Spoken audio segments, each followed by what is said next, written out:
Allahu Akbar, Allah. Assalamualaikum warahmatullahi wabarakatuh.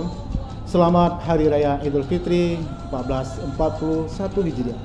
Kita semua sadari bahwa puasa kali ini adalah puasa yang berbeda dari sebelumnya. Pandemik ini mengajarkan kita arti sebuah hakikat sosial kehidupan, menghindari diri dari jarak demi kemaslahatan bersama.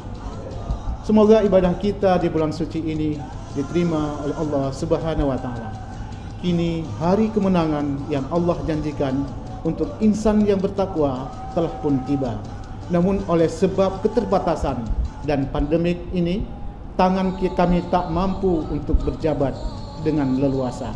Izinkan kami segenap dari kepala satuan dan anggota serta staf Polisi Pamong Praja dan Wilayatul Hisbah Kota Lok Sumawe mengucapkan ribuan maaf atas segala khilaf dan kesilapan dalam kami melaksanakan tugas.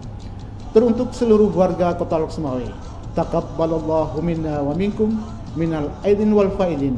Selamat Hari Raya Idul Fitri 1441 Hijriah. Mohon maaf lahir dan batin. Assalamualaikum warahmatullahi wabarakatuh. Assalamualaikum warahmatullahi wabarakatuh.